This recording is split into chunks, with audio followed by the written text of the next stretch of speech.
তাহলে জাহান্নামের এই গভীর, এত গভীর জাহান্নাম, জাহান্নামের উপরে যারা থাকবে ভাসমান, তারা কোনো না কোনো ভালো মানুষের নজরে পড়বে, হক্কানি উলামায়ে কিরামের নজরে পড়বে, পীর মাশায়েখদের নজরে পড়বে, জান্নাতি প্রথম কাতারের মানুষের নজরে পড়বে, নবী রাসূলদের নজরে পড়বে, সুপারিশ করে তারা তাদেরকে জান্নাতে নিয়ে যাবে। যে মানুষগুলো এত গভীরে থাকবে তারা তো সচরাচর ভালো মানুষের নজরে পড়বে না। এই মানুষগুলোর কি উপায় হবে? তারা এত নিচেই থাকবে, হুজুর বললেন তাদের সুপারিশ করার কেউ থাকবে না। সাহাবায়ে কেরাম পাগল হয়ে গেছে, হুজুর তাহলে এত গভীরে কারা থাকবে? হুজুর একটু কান, আমরা কি অত নিচেই থাকবো নাকি?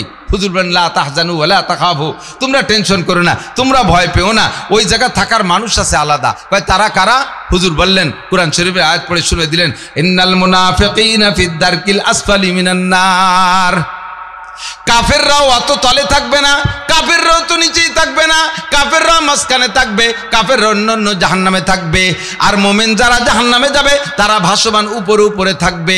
হক্কানি পীর মাশায়েখ শহীদরা উলামায়ে কিরামরা সুপারিশ করে হাজার হাজার মানুষকে জান্নাতে নিয়ে যাবে। কিন্তু জাহান্নামের এই গভীর তলদেশে থাকবে যারা, তারা হলো আমার উম্মতের মধ্যে যারা মুনাফিক। সাহাবায়ে কিরাম এবার পাগল হয়ে গেছে, হুজুর তাড়াতাড়ি বলেন মুনাফিক কারা? আনাহনু মুনাফিকিন, আমরা কি মুনাফিকদের দলভুক্ত নাকি একটু বলেন। হুজুর মুনাফিকের আলামত কি, মুনাফিক চিনার উপায় কি? হুজুর বলেন আয়াতুল মুনাফিকে সালাসা, এই কথাটাই সকলের স্মরণীয়, একটু নড়বেন না। হুজুর বলেন মুনাফিকের আলামত তিনটা, এই হাদিসের মধ্যে বলেন মুনাফিকের আলামত তিনটা। বলেন তো মুনাফিক থাকবে কোন জায়গায়? জাহান্নামের সবচাইতে তলদেশে। জাহান্নামের তলদেশ কত গভীরে একটু আন্দাজ করছেন? ওই পাথরটা যেই আজকে মাত্র পড়লো, সেখানে লক্ষ লক্ষ কোটি কোটি বছর পরে এত ভারী পাথর যেই জায়গা গেছে, সেই জায়গাটা জাহান্নামের কত তলদেশ, ওই জায়গায় পড়ে থাকবে মুনাফিকরা। হুজুর বলেন মুনাফিকের আলামত তিনটা। এক নম্বরে এই যা হাদ্দাসা কাযাবা, মুনাফিক কথায় কথায় মিথ্যা কথা বলে। মুনাফিক চিনার এক নম্বর আলামত, মুনাফিক মিথ্যা কথা বলে। আকাশে মেঘ ডাকতেছে, যে কোনো সময় নেমে পড়তে পারে, বিদায় ভালো করে চাবাতি পারতেছি না, দমাদম গিলে সারতেছি। একটু খেয়াল করেন, এক নম্বরে মিথ্যাবাদী মুনাফিক, এক নম্বরে মিথ্যাবাদী। সাবধান থাকবেন কে কোন জায়গা মিথ্যা কথা বলেন, যার যারটা তার তার জানা আছে। এক নম্বরে মিথ্যাবাদী মুনাফিকের আলামত। দুই ইজা হাদ্দাসা কাযাবা, দুই নম্বরে ওয়াইদা ওয়াদা আখলাফা, যখন ওয়াদা করে তা খিলাফ করে, ওয়াদা করে খিলাফ করে। দোকানের থেকে কেনাকাটা করে, দোকানের থেকে বাকি কেনে, ডেট দেয় শুক্রবারে এসে দেব, বছরের মধ্যে আর শুক্রবার হয় না, ওই দিন আর পরিশোধ হয় না। মানুষের কাছে লেনদেন করে, টাকা পয়সা কর্জ লেনদেন করে, একটা নির্ধারিত টাইম দেয়, সেই টাইমের মধ্যে টাকা দেয় না, বছরের পর বছর ঘুরায়। এমন করে বিভিন্ন জায়গা, যত জায়গা আছে ওয়াদা করে, ওয়াদা খিলাফ করে যারা, তারা দুই নম্বর মুনাফিকের আলামত। তিন নম্বর হুজুর বলেন ওয়াইদা তুমিনা খান, মুনাফিকের তিন নম্বর আলামত হলো মুনাফিকের কাছে কিছু আমানত রাখলে তা খেয়ানত করে। মেম্বার ওয়ার্ডের আমানত খেয়ানত করে, জনগণের টোন মারে, মন মারে, ভিজিএফ কাট মারে, তাদের বিভিন্ন সুযোগ সুবিধা মাইরা দেয়, আমানতের খেয়ানত করে।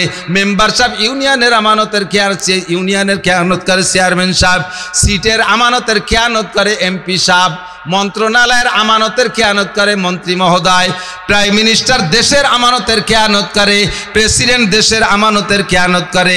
আরে যারা যে জায়গা আছে, স্কুলের প্রধান শিক্ষক স্কুলের আমানতের খেয়ানত করে, কলেজের প্রধান শিক্ষক কেশিয়ার যে কলেজের আমানতের খেয়ানত করে। যারাই আমানতের খেয়ানত করে তারাই মুনাফিক।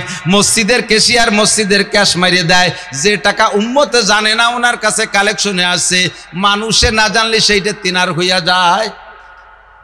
মাদ্রাসার বড় হুজুর, মাদ্রাসার মুহতামিম, মাদ্রাসার টাকা মাইরে দেয়, কোন জায়গা থেকে কিভাবে তার কাছে আসে জনগণ জানে না।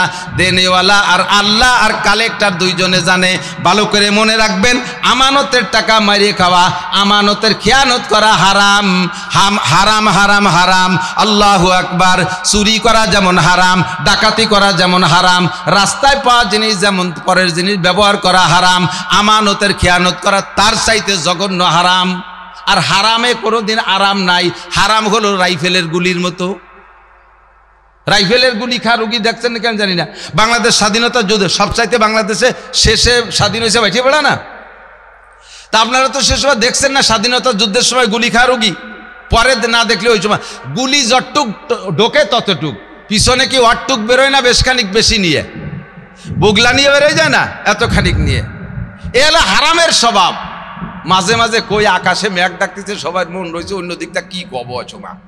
তারপরে না করবেন এই বিশ্বরোড যখন প্রথম হয়, দূরের থেকে তাকাইলে মনে হতো যেন পানি ডালা, ঠিক না? রোদ্রের সময় দিনের বেলা এত সমতার এত সুন্দর সমান ছিল, দূরে থেকে পানি ডালার মতো মনে হয়। আর এই রাস্তা বানাইতে 4-5 বছর লাগছে না। আমি ওই সেই সময় মালা মাদ্রাসা একদিন মাহফিলে আসবো, তার রাস্তায় গাড়ি ঘোড়া কিছু নেই, মাহফিল হবে কি হবে না, এই সন্দেহ রয়েছে। সন্ধ্যার সময় কয় জি হুজুর মাহফিল হবে, এনে আসবো কিছু ভরি রাস্তা তৈরি করে খুঁচা। তারপরে বাড়িতে ব্যানারটা নিয়ে রওনা দিছি, আমাকে বিজয় ভাষা পর্যন্ত আইসি কোনো মতে। বিশ্ব রোডে ওঠার পরে আর ব্যান চালানো গেল না, ব্যান আলাও ব্যান ঠেলে আমিও ঠেলি, দুইজনে ঠেলিয়ে নিয়ে আইসি এই জায়গা। আসার পরে আমার সারা গা লাল হয়ে গেছে রাস্তার কুয়ার দুলোতে। ওরা কয় যে কিসে আছে, আমাকে ব্যানে আইসি। এই অবস্থা বলি তো ব্যানে আইসি বলে তো এই অবস্থা।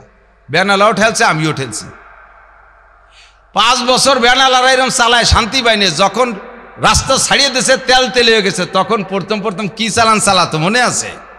আমি ফুকরতে বাড়ি যাব, উঠছি এক ভ্যানে, গোপীনাথপুর ওই ফাঁকায় গেলে আমি কই তুই যেভাবে চালাচ্ছিস হঠাৎ ব্রেক করা লাগলে কিন্তু সর্বনাশ, তাহলে কিন্তু তোরে যে ব্রেক ঠেয়াতে পারবি না, অ্যাক্সিডেন্ট করবানি। ও কয় যে হুজুর দেখেন আর হাসপাতাল পর্যন্ত ফাঁকা দেওয়া যাচ্ছে, এর মধ্যে ব্রেক করবো কে? আমি নিরিবিলি বসে থাকেন, 5 বছর চালাতে পারি না, কাজা কাপ্পারা আদায় নিচ্ছি, একটু পরান বুড়ি চালাতে। এই চালাতে দুম চাপে চালা হঠাৎ করে ব্রেক করে ফেলাইছে, মানে আমি বলা শেষ করতে না করতে ব্রেক করা ছাড়া এমন ভাবে ব্রেক করছে, আমি জোর করে দৌড়িয়ে থামায়, আমি মোটামুটি ঠেকে গেছি, পড়ি নাই। ও ব্রেক করে ছুঁয়ে লাভ দিয়ে নামিয়ে পিছনের দিক দিয়ে রাস্তার পারে যেন সৌ মাইরে কি ধরলো, দৌড়ে ভকেটের মধ্যে ডুয়ে যাই থুয়ে, এবার ব্যান্ড ঠেলে সে সাথে সরে চলে না। আমি কে চালা, কয় আরে হুজুর সর্বনাশ, আর মনে হবে না চলা। ও পিছনের দিক দিয়ে আর একটা ভ্যান পায়নি, কি আমার উঠে দেয়, আমাকে চালা, কয় না হুজুর আর চালানো যাচ্ছে না। কি হয়েছে? কয় ব্রেক ভাঙ্গে চাকার মধ্যে ডুয়ে গেছে। তো তুই এরকম মরা ব্রেক কেন করলি? কি জন্য ব্রেক করলি? লাভ দিলি, দৌড় দিলি, পিছনে সৌ মারলি, কি ধরলি? কয় যে হুজুর দে যে 10টা টাকা ফেলানু, চিন্তা করলাম যে কেউ না তো কেউ নেবে, তাই আমি তাই আনতি, যে কি যে সর্বনাশ হয়ে গেছে। এই যে এই ব্রেক লাগাতে 300 টাকা লাগবে হুজুর, আর এই বেলার কামাই তো সব শেষ। 10 টাকা ঢোকছে রাইফেলের গুলি, হারাম টাকা, পিছনতে 300 টাকা নিয়ে বেরোয় চলে গেছে। যত হারাম, মসজিদের হারাম খাবেন, সন্তান নষ্ট হবে, নিজের রোগে ব্যাধিতে পড়বেন, মাদ্রাসার হক মারি খাবেন, যে যেখানে আছেন না কেন। আমার পকেটে 5 টাকার নোট আছে, আমার মাদ্রাসার টাকা, এই যেমন মানি ব্যাগ। মানুষ আর ঠাট্টা রেখে হুজুর এত টাকা মারেন, মানি ব্যাগ কিনতে পারেন না। আমি চেষ্টা দিতে যাবার আল্লাহ পয়সা করে দিলে একটা মানি ব্যাগ কিনবো ইনশাআল্লাহ। এই মানি ব্যাগের এক পাশে মাদ্রাসার টাকা থাকে, এক পাশে আমার টাকা থাকে। 5 টাকা যদি এর ভিতরে মাদ্রাসার আছে, আমার কাছে 5 টাকা বাংটা নাই, 500 টাকার নোট আছে। দোকানের থেকে পান খাবো, আল্লাহর কসম আমি মাদ্রাসার 5 টাকা দিয়ে পান খাইলে খাইতে পারি, পরে ওই 5 টাকা দিয়ে দিলেও দিতে পারবো। আমি ওই 5 টাকা দিয়ে পান খাই না। আমি আমার 500 টাকা বাঙ্গায় আমি পান খাবো, তুমি মাদ্রাসার 5 টাকা খাবো না। প্রতিষ্ঠানকে বড় করার জন্য শতভাগ আমানতদারি থাকতে হবে। এ দুনিয়ার মানুষকে দুনিয়াকে আল্লাহ তাআলা চালায়, দুনিয়াকে আল্লাহ তাআলা চালায়। আল্লাহর যে গুণ আছে, প্রতিষ্ঠানের একজন মানুষের ভিতরে আল্লাহর একটা গুণ থাকতে হবে, তাহলে প্রতিষ্ঠান বড় হবে। আল্লাহ হাজার কোটি কোটি মানুষকে খাওয়ায়, কোটি কোটি প্রাণীরে খাওয়ায়, আল্লাহ কি খায়? কথা কয় না, আল্লাহ খায়? আল্লাহ খায়? আল্লাহ যদি খাইতো তাহলে আমাকে এত খাতি দিত না। আল্লাহ খাইয়ে টাইয়ে থাকলি 4 খাতাম, নালি না খাতাম। প্রতিষ্ঠানকে বড় করতে হলে প্রতিষ্ঠানের একজন মানুষ বড় হতে হবে, যার ভিতরে আল্লাহর এই গুণটা থাকতে হবে। উস্তাদরা খাবে, ছাত্ররা খাবে, বাবরচিরা খাবে, স্টাফে খাবে, আমি খালি খাবো না। যদি প্রতিষ্ঠানের প্রতিষ্ঠাতা, যদি প্রতিষ্ঠানের পরিচালক খেয়ানত করনেওয়ালা হয়, তার হাতে প্রতিষ্ঠান জীবনে হবে না। স্কুল বলেন, কলেজ বলেন, ইউনিয়ন বলেন, ওয়ার্ড বলেন, দেশ বলেন, মাদ্রাসা বলেন, মসজিদ বলেন, যে কোনো প্রতিষ্ঠান বলেন, খেয়ানত করলে হবে না। এটা মুনাফিকের আলামত।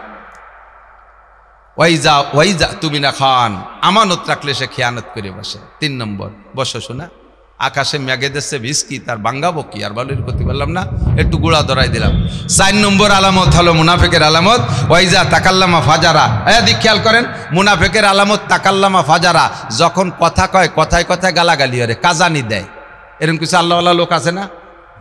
মসজিদিতে নামাজ পড়ে 12 সাত দোকানে, তাও ফাটার মতো কাজাতি যায়। কথার ফাঁকে ফাঁকে সালাতের মতো, 2 কথায় একটা বকানি, 2 কথায় একটা বকানি, এবং এমন লজ্জাজনক শব্দ উচ্চারণ করে, লজ্জাই লাগে। বাপে মেয়ের সামনে এমন লজ্জাজনক ভাষা দেয়, নারীদের শরমগাহ উচ্চারণ করে বাপে মেয়ের সামনে বকানি দেয়। ছেলেতে মার সামনে নারীদের শরমগা উচ্চারণ করে বকানি দেয়। হুজুর বলেন, আমি মেরাজের রাত্রে যে জাহান্নামের ভিতরে এক শ্রেণীর মানুষকে দেখি, তাদের মুখের আকৃতি নারীদের শরমগার মতো। জিজ্ঞেস করলাম, জিব্রাইল এরা কারা? জিব্রাইল বলে, হুজুর এ সবই আপনার উম্মতের পিকচার আপনাকে দেখানো হচ্ছে, এগুলো সব আপনার উম্মতের বাস্তবতা। আপনার উম্মতের মধ্যে যারা কথায় কথায় নারীদের শরমগা উচ্চারণ করে বকানি দেয়, তাদের শাস্তি লক্ষ লক্ষ কোটি কোটি বছর জাহান্নামের ভিতরে তাদের চেহারা নারীদের শরমগার মতো হয়ে থাকবে। যারা কথায় কথা পুরুষের শরমগা উচ্চারণ করে বকানি দেয়, তাদের দুইটা চোখ থেকে দুইটা পুরুষাঙ্গ বেরিয়ে আসবে। যতদিন পর্যন্ত ওই গুনাহ মোচন না হবে, অতদিন পর্যন্ত আপনি জান্নাতে যেতে পারবেন না। তাইতে আপনার আমলনামায় যত নেকি থাকুক না কেন, ওই গুনাহ মোচন করার জন্য জাহান্নামে আপনার পোড়া দেওয়া হবে। আর এই নারী পুরুষের শরমগা উচ্চারণ করে বকানি, এটা বাংলা ভাষায় বাঙালিরা বলে। প্রত্যেক জাতি যার যার ভাষায় এই কথাটা বলে থাকে। এ কথাটা সব জাতি, একেবারে আমেরিকা থেকে নিয়ে জাপান পর্যন্ত বিশ্বের যত জাতি আছে, প্রত্যেকে রাগ করলে নারী পুরুষের শরমগা উচ্চারণ করে বকানি দেয়। আস্তাগফিরুল্লাহ, আস্তাগফিরুল্লাহ, লজ্জার ব্যাপার। আপনি জবানকে কন্ট্রোল করেন। ওই যা তাকাল্লামা ফাজারা, কথায় কথা গালি দেয়। সবচাইতে বেশি বেকায়দা হলো মহিলাকে নিয়ে। মহিলারা পুরুষরা অনেকক্ষণ পর্যন্ত, মানে পুরুষরা বেশিক্ষণ বকাবকি করে না, দুই সাইডে গালির পরে পুরুষরা হাতের আমল শুরু করে দেয়। কিলে কিলি ঘুষো ঘুষি বাড়ি বাড়ি একটা কিছু করে টরিয়ে অল্পের মধ্যে সেরি বাড়ি চলে যায়। আর মহিলারা এই পচা কথা 3-4 দিন পর্যন্ত এক ঝগড়া টাইনিয়ে নেয়। আজকে সকালেতে শুরু হচ্ছে, সন্ধ্যে পর্যন্ত ঝগড়া হয়ে মোটামুটি আজকে রাসর শেষ করে আবার সকালে উঠে আবার শুরু করে দেয় সেই জায়গাতে। এইভাবে যে ওয়াকত্ব ভাষায় গালাগালি কাজাকাজি করে, হুজুরকে এটাও মুনাফেকের আলামত। 5 নম্বর মুনাফেকের আলামত হলো, মুনাফেক মসজিদে যায় সবার পিছে আর বেরোয় যায় সবার আগে। মুনাফেকের মসজিদের মধ্যে ভালো লাগে না, চার দোকানে ভালো লাগে, কোনো মতে সালাম ফিরেতে যে দেরি। আল্লাহু আকবার। যার যদি মসজিদে তবলিগি জামাত আসে এলান দেয়, ভাই একটা দিনই জামাত আসছে, নামাজের পরে সবাই বসবেন, সুন্নতের পরে এখানে কিছু ধর্মীয় আলোচনা হবে। এমনি দিন যদিও 2 মিনিট বসে, এলান দিলি বসে, সেদিন বসেই না, সব যায় চার দোকানে। আরে ভাই, মসজিদের ভিতরে জায়গা ভালো না চার দোকানে ভালো? কথা কয় না। মসজিদের মধ্যে টাইলস আছে, চার দোকানে কয় দোকানে টাইলস আছে? মসজিদের ভিতরে বিড়ির গন্ধ নাই, চার দোকানে বিড়ির গন্ধ আছে না নাই? মসজিদের মধ্যে স্যাপ কাশ নাই, চার দোকানে স্যাপ কাশ, পাকা পাকা পান খাওয়া কাশ, অর্ধেক সাদা অর্ধেক লাল। এই যে আদা কাঁচা কাশ সব চার দোকানে। আর বিড়ির ভাষা তো রয়েছেই পাইকারি দরে, তার মধ্যে কেশর মাটি, তার ভিতরে সাফাতি ফেলাইছে, সে যে কি বাথরুমের মধ্যে মতো দেখা যাচ্ছে। সেই জায়গা সকাল থেকে রাত 11টা পর্যন্ত বসে থাকতে ভালো লাগে, মসজিদ ভালো লাগে না। এটা মুনাফেকের আলামত। এটা কার আলামত? জুমার দিন মসজিদে সবার পিছিয়ে আসে মুনাফেক, আর সালাম ফিরানোর সাথে সাথে সুন্নত না পড়েও দৌড় মারে। এটা হলো আয়াতুল মুনাফেক। হুজুর বলে মুনাফেকের 5 নম্বর আলামত। আল্লাহ তাআলা জাহান্নামের ওই গভীর তলদেশে যেন আমাদেরকে জাগা না করে, আর সেই জায়গা যাইতে যে 5টা গুনাহ, এই 5টা গুনাহ থেকে আল্লাহ আমাদের বাঁচার তৌফিক দান করে, বলেন আমিন। আমরা নিয়মিত মসজিদে যাবো তো, নামাজ পড়বো তো ইনশাআল্লাহ, নামাজ পড়বো তো। আগে যাব পরে বের হব, আগে যাব, তাতে পরে বের হইতে মেলা ঘন্টা খানিক লাগে না, 2-3 মিনিট দেরি হলে সবার চেয়ে পিছিয়ে পড়া যায়, আর তাতে আপনি মোমেনের খাতায় নামটা লেখানো হয়ে যাচ্ছে। কথা বলুন ঠিক কিনা? আর জীবনে মিথ্যে কথা বলবো না, এ কথাটা কি প্রতিজ্ঞা করা যাবে? মিথ্যে কথা বলবো, মিথ্যে কথা বলবো না। আমি আগে একদিন বলছিলাম যে কোন জায়গা, আমাকে নগরকান্দা ছিল আসালত কবিরাজ, সাপের কবিরাজ। আমি নিজে পরীক্ষা করেছি, মানে 100 রুগীর চিকিৎসা করাইছি আমি। এই আসালতরে ফোন করে দিলি, ফোনে ওই সাপে কাটা রুগীর চিকিৎসা করতো। আমার নিজের আপন বোনকে, নোয়া বোনকে সাপে কামড়ায়, গুক্কু সাপে কামড়ায় এরকম ঝুলিয়ে রয়েছে, সবুজ হয়ে গেছে, নীলে হয়ে গেছে। আসালতরে ফোন দিলাম, কয় যে কানে ধরেন তো দেই। কানে ধরার সাথে সাথে কয় হুজুর বাইসি আছে। কিভাবে বসছে আল্লাহ ভালো জানে। এই কানে মোবাইল লাউড দিয়ে ধরে 3-4 বার দুরুদে ইব্রাহিমি পড়ার পরে ও পড়তো, মোবাইলে শোনা যেত। কয় ফিটিয়ে একটা থাপ্পড় দেন, ফিটিয়ে একটা থাবা দিছি, উঠে বসে পড়ছে, সুস্থ। আমি 100 রুগী কমপক্ষে চিকিৎসা করাইছি। নোয়াখালীর একটা রুগী 3 দিন পর্যন্ত ঢাকা মেডিকেলে, এর আগে তো বাড়ি রয়েছে 2 দিন, 3 দিন ঢাকা মেডিকেলে। ডাক্তার 22-23 জন ডাক্তার তাকে ডেড বলে ঘোষণা দিয়েছে। এরপরে কি দেখি রে, তারা খবর পাইছে যে এই কবিরাজের সন্ধান আমার আছে। আমি শেষে আসালতরে ফোন দিয়েছি, ভাই খবর এই ঘটনাই, লাগাই দেন ফোন। সেই হাসপাতালে তারা ডেড বলে নিয়ে যাবে রুগীরে, এর ভিতরে ওই জায়গা মোবাইল কানে ধরছে, আর ওই দুরূদ শরীফ পড়ে দেন পিঠে 2 থাবা, পিঠে 2 থাবা দিচ্ছে, একটু মুড়ায় উঠছে। কি খবর? হ্যাঁ একটু নড়ি উঠছে। তাহলে আবার ধরেন, 3 বার 3 থাবা দিচ্ছে, রুগী সুস্থ উঠে বসে পড়ছে। ডাক্তাররা আশ্চর্য, ডাক্তাররা আশ্চর্য, এ কি কবিরাজি। তা আমি কইলাম যে আসালত ভাই, মরণ তো সবারই আছে, তুমি যতই সাপে কাটা রুগী ঠেয়াও, তুমি আজরাইলের কামড়েতে তো তুমি বাঁচতে পারবা না, তুমিও তো একদিন মরবা। তো এত বড় কিরামতিটা কেউ একটু শিয়েই থুয়ে যাও, এভাবে তদবির করলে তো উপকার হয়। তা আমি মনে মনে ভাবতেছি যে আমারে যাতে শিয়েই দেয়, আমি এই জন্যই মনে মনে লোভ করি আর কি কইছি।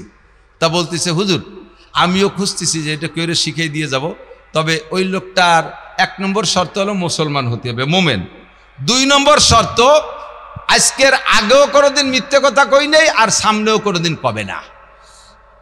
এইরকম লোক থাকলে এটাই নিয়ে দেন। আমি কই যে সামনে কব না এ স্বীকার ওয়াদা করতে পারি, আগে যে মিথ্যে কথা কইনি তা তো করতে পারতেছি না।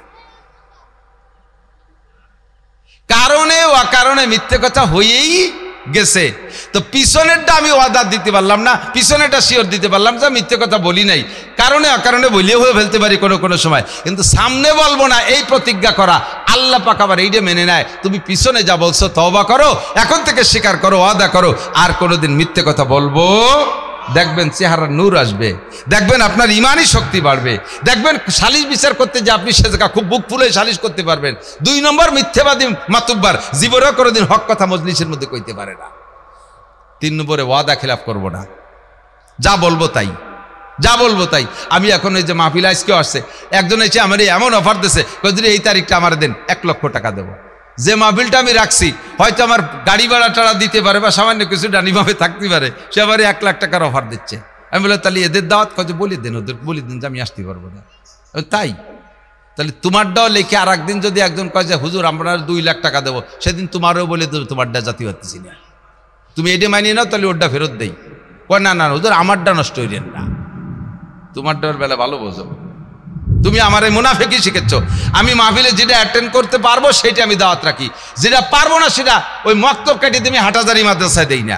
আমার একটা মাহফিলের ডেট রাখা রয়েছে, একটা ছোট মাদ্রাসা, আমি মনে করছি হবে কি হবে না সন্দেহ রয়েছে, এর মধ্যে আমি উমরার ভিসা করে ফেলেছি, টিকিটেরও ডেট হয়ে গেছে। এর ভিতরে তারা যোগাযোগ করছে হুজুর আমাদের মাহফিল কিন্তু ঠিক আছে, আমি উমরা ক্যান্সেল করে দিই, উমরা আমার নফল, আমার মাহফিলে অ্যাটেন্ড করা একটা ওয়াজিব, আমি ওয়াদা করছি। আমি আগে পৌঁছে যাই, পিছে খুব কমই পড়ি আল্লাহর রহমতে। আমি কখনো মাহফিল ক্যান্সেল করি না, মাহফিল মিস করি না। 5টা দাওয়াত রেখে বক্তারা 2ডে হাজির হয়, 3ডে মাইর দিয়ে চলে যায়। এই সমস্ত মুনাফেকদের দিয়ে ওয়াজ করে কোনোদিনও সেই ওয়াজে হেদায়ত হবে না। আমারও যে হেদায়ত হবে কি হবে না তা আমি জানি না, তবে আমি যেটা বলি আমার অন্তর থেকে আমি যেটা আমল করতে পারি সেটা আপনাদের সামনে আমি পেশ করি সাধ্য অনুযায়ী। আমি যদি কেউ টাকা কর্জ দেবো বলে ডেট দিচ্ছি অমুক তারিখে কর্জ দেবো, সেই দিন আমি তার বাড়ি আগোই টাকা দিয়ে আসি। দুঃখের বিষয় আমার আগোই দেওয়া টাকা সে আমার টাইম মতো দেয় না, পরে দেওয়ার সময় কয় তুমি দিয়ে যে উপকার করছিলে ফিরিয়ে নিয়ে তার চেয়ে ক্ষতি এলিয়ে। এত বড় বেকায়দা উম্মতের ভালায় পড়ছি। তাহলে ওয়াদা খিলাফ করবো না, মিথ্যে কথা বলবো না, অকথ্য ভাষায় গালাগালি করবো না, আর আমানতের খেয়ানত করবো না, আর মসজিদে আগে আগে যাব। এই 5টা কথা কি মনে রাখা যাবে? ইনশাআল্লাহ মনে রাখা যাবে। তাহলে মনে রেখে 10 জন মানুষও যদি আমল করেন তাহলে আজকের মাহফিল সফল আলহামদুলিল্লাহ।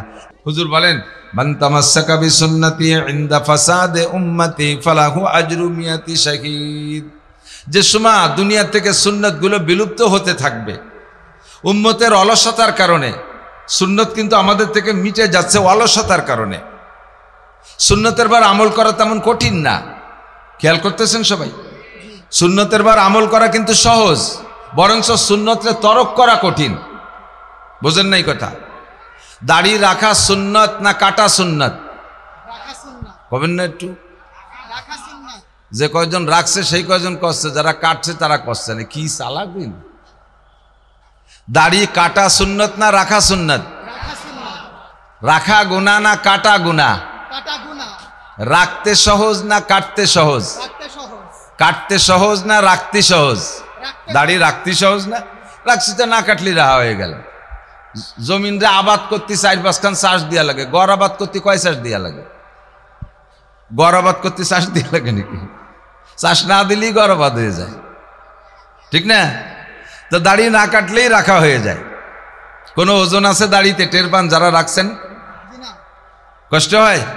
কোনো কষ্ট নেই, বরঞ্চ কাটতে কষ্ট, ঠিক না? দাড়ি কাটে যারা কাটেন তারা তো জানেন কতটুক কষ্ট হয়। নিজে যদি ভালো অস্ত্র দিয়ে কাটেন তো ভালোই, যদি সেলুনি যাইয়ে কাটান আর আপনি যদি শেষরা পাল্টি হন, সেলুনালারে ভালো পয়সা করি দেন না, একবারও আপনার নতুন ব্লেড দিয়ে চাষবে না। যে ব্লেড দিয়ে চাষতেছে খরাত খরাত খরাত খরাত শব্দ আসছে, আর চামড়া সুলার মতো ব্যথা করতেছে। কি এরিস এখন ভালো ব্লেড দরকার, টাকা দেবানে 5টা আবার ভালো ব্লেড। এরে যে বেলেট দিয়ে দাড়ি চাষতিছে, 3 জনের দাড়ি চাষছে, 2 জনের কানের গাড়ি কাটছে, 5-6 জনের বগল চাইছে, বেলেটে আল কাটা হয়ে গেছে, তাই দিয়ে ওরে ধরছে, মুখখান লাল হয়ে গেছে শাস্তি শাস্তি। আর এই যে দাড়ি রেখে দিছি, কোনো ব্যথাও নাই, কষ্টও নাই, কি আরাম, ঠিক না? আরো আরো অনেক দিক দিয়ে বলতে গেলে অনেক বলা লাগে। আমাদের যাদের দাড়ি আছে, নিজের একটা হাত দিয়ে দেখেন তো, পাশের কেউ তার দাড়িতে এরকম একটা হাত দিয়ে দেখেন তো, ফোম স্পঞ্জ করে, কি মজা, ঠিক না? আর এই ফোম যদি কোনো জায়গা ছোঁয়া দেন, সেও খুশি হবে। কোয়ানে ছোঁয়া দেবেন তা করছি না, এই দাড়ি যে জায়গায় স্পর্শ করবেন সেও খুশি হবে, ব্যথা পাবে না, ফোম স্পঞ্জ করে, ঠিক না? আর দাড়ি কাটার পরে একদিন পরে একটু একটু আল আল আগা বেরোয়, ওই মুখ দিয়ে যদি কেউ ডলা ঘষা দেয়, তার ছাল চামড়া উঠে যাবে না? তাহলে সুন্নত পালনের ভিতরে শান্তি, সুন্নত কি বলা হয়, সুন্নতের ভিতরে কষ্ট নেই, সুন্নত আমলের মধ্যে কষ্ট নেই, বরঞ্চ সুন্নতকে তরক করার মধ্যে কষ্ট, ঠিকই না? তো আমাদের থেকে সুন্নতগুলো বিলুপ্ত হয়ে যাচ্ছে নিজেদের অলসতার কারণে। দস্তারখান বিছাই খানা খাই না, মেসক দিয়ে দাঁত মাজি না, ঢিলা কুলুক ব্যবহার করি না, টুপিটা মাথায় পরি না, এগুলো সব অলসতা। তো হুজুর বলেন উম্মতের অলসতার কারণে ধীরে ধীরে সুন্নতগুলো বিলুপ্ত হতে থাকবে। এক, সুন্নত বিলুপ্ত হওয়ার পর এক হলো উম্মতের অলসতা, কথা বলেন ঠিক কি ঠিক না? বাকি সুন্নতের বার আমল করা সহজ এবং মজা লাগে এবং তৃপ্তি লাগে। আর 2 নম্বর কারণ হলো সুন্নত বিলুপ্ত হওয়ার 2 নম্বর কারণ হলো অমুসলমানদের অপসরজ। কথা কয় কারা? এই পোলাপান কথা কইছ। 2 নম্বর সুন্নত বিলুপ্ত হওয়ার কারণ হলো অমুসলমানদের অপষড়যন্ত্র। তারা সুকৌশল করে ষড়যন্ত্র করে আমাদের থেকে সুন্নতগুলো তাড়াই দিচ্ছে। আমরা টুপি পরি, সুন্নত না নফল? টুপি সুন্নাত, বলেন টুপি নবীর সুন্নাত। অনেকে নামাজ পড়তেছে, নামাজে টুপি ছাড়া। ভাই টুপি পড়লে কি হয়? কয় টুপি ছাড়া নামাজ হয় না, ফতোয়া দিয়ে দিছে। আবার কথা বলে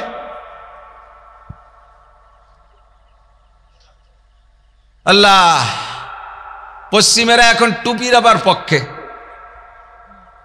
মেডিকেল সায়েন্সের বিজ্ঞানীরা আবিষ্কার করেছে মানুষের মাথার চুলের ভিতর দিয়ে জার্ম জীবাণু মাথার মধ্যে ঢোকে, যার কারণে দেখবেন যত মেডিকেল কলেজ আছে, মেডিকেল স্টুডেন্ট সবাই ক্লাস টাইমেও মাথায় একটা সাদা ক্যাপ পরে। যত ডাক্তার আছে তার ডিউটির সময় সাদা ক্যাপ পরে, সাদা টুপি পরে মাথায়, কাগজ দিয়ে বানানো আর যাই দিয়ে ওকে একটা পরে। তোরা এই টুপির প্রয়োজন মনে করে টুপিটা পরে, আর এই মর্মে সুন্নতের একটু প্রশংসা করে, আমার নবীরও প্রশংসা করে। মোহাম্মদ বড় বিজ্ঞানী, মুসলমানদের মোহাম্মদ নবী বড় বিজ্ঞানী, সে বহুত বড় জ্ঞান রাখে। মাথায় দিয়ে জার্ম জীবাণু ঢুকার ভয়তে সে টুপিকে সুন্নত করে দিয়েছে উম্মতের জন্য। এ ব্যাপারে একটু প্রশংসা করে এবার আমাদের সুন্নতি টুপিকে মাথাতে সরাইয়া বেসুন্নতি টুপি ঢুকানোর জন্য সাথে সাথে অল্প একটু ষড়যন্ত্র করে দিয়েছে। ষড়যন্ত্র কি? তোমাদের এই টুপি পরলে এই টুপিতে তো বারান্দা নাই, খরায় চোখ নষ্ট হয়ে যেতে পারে, চোখে ছায়া পড়ে না। তোমরা যে টুপি পরো এই টুপিতে বারান্দা নাই, বারান্দা না থাকার কারণে ছায়া পড়ে না, চোখ খারাপ হয়ে যাবে, এই রোদ্রের তাপে চোখ নষ্ট হবে। কাজেই টুপি তোমাদের বড় ভালো জিনিস, তোমাদের মোহাম্মদ বলেছেন এটা ভালো কাজ, তবে এর সাথে একটা বারান্দা লাগাই নাও। পরামর্শ দিচ্ছে কোন দিক দেখছেন? আমার স্বাস্থ্যসম্মত পরামর্শ, অপষড়যন্ত্র। আমার স্বাস্থ্যসম্মত পরামর্শ, যে পরামর্শটা আমার খাইতে বাধ্য আমি, যে সত্যিই তো চোখের সামনে যদি টুপির সাথে একটা বারান্দা চায় তাহলে খরা লাগে না, বৃষ্টি টিষ্টি আইসে ডাইরেক্ট ফুট চোখের মধ্যে যায় না, ইত্যাদি ইত্যাদি উপকার আমার বুঝাইতে স্যার আমি বুঝিয়ে ফেলাইছি। আমার টুপির সামনে একটা বারান্দা লাগাই নিছি, কিন্তু আন্ডারগ্রাউন্ডে তাদের ষড়যন্ত্র রয়েছে। টুপির সামনে বারান্দা লাগাইলে তো চোখের সামনে লাগাতে হবে, আর এই চোখের উপরে বারান্দায় যদি এখানে লাগাই দেয় টুপির সাথে, তাহলে বারান্দা আর টুপিতে সিজ দেওয়া দিতে পারবে না, নামাজও পড়তে পারবে না। ষড়যন্ত্র রয়েছে আন্ডারগ্রাউন্ডে, এই টুপিতে নামাজ হবে না, এই টুপিতে নামাজ পড়া যাবে না। এই টুপিরে যদি ঘুরাইয়ে পিছনে দেয়, পিছনেলা কয়জন হাসতি তালে থাকে যে ক্যাপের বারান্দা হাসে দিলি দেখলি তো হাস্যকর হয়ে যায়, যার কারণে এই টুপিতে নামাজ হবে না। কি সুন্দর করে টুপিও ঠিক রাখছে, সাথে সাথে এটা সুন্নতি টুপি থেকে আলাদা সরাই ফেলাইছে। দস্তারখান বিছিয়ে খানা খাবেন, দস্তারখান বিছিয়ে খানা খাইলে তার উপরে খানা পড়বে। দস্তারখান কোরআন শরীফে আসছে, কোরআন শরীফের ভিতরে অসুফরাতিন কিরামিন বারারা। সুফরা মানে দস্তারখান, সৌদি যারা গেছেন তারা শুনেছেন, তারা দেখেছেন, ওরা এই দস্তারখান বিছে আরবিতে সুফরা বিছাও, সুফরা বিছাও, সুফরা সুফরা মানে দস্তারখান, কোরআন শরীফের। অন্য আয়াতের মধ্যে সে মায়দাতাম মিনাস সামা, আল্লাহ পাক আসমান থেকে মায়দা নাজিল করছে। মায়দা মানে দস্তারখান, এক দস্তারখান ভরে খানা দিছে, বড় খানচা ভরে দিছে, বড় প্লেট ভরে দিছে, ডেক ভরে ডেকসি ভরে খানা পাঠাইছে। এটা বলে নাই, এভাবে পাঠাও নাই, দস্তারখান ভরে হযরত ঈসা আলাইহিস সালাতু ওয়াস সালামের উম্মতের জন্য আল্লাহ খানা পাঠাই দিছে। দস্তারখান বিছে খানা খান, খানার সামনে নিজে নতজন হয়ে খানা খান, দস্তারখানের উপরে খানা পড়লে তুলে খান। আর দস্তারখানে যখন বসবেন তখন বসার সুন্নতের পর আমল হবে, একটু ছোট হয়ে নিচু হয়ে বসবেন, পেটটায় চাপা লাগবে। খাদ্য খাইবেন, খানা পেটের 3 ভাগ করে, 3 ভাগের 1 ভাগ ভাত খানা খাবেন, 1 ভাগ পানি খাবেন, 1 ভাগ পেটে খালি রাখবেন ইবাদতের জন্য। এটা হলো সুন্নতি খানা হয়। কিন্তু আমাকে এই সুন্নতি খানার থেকে বিরত রাখার জন্য, এখান থেকে সরাই দেওয়ার জন্য, দস্তারখান নিচে থেকে সরাই দেওয়ার জন্য সুন্দর একটা বুদ্ধি দিয়েছে।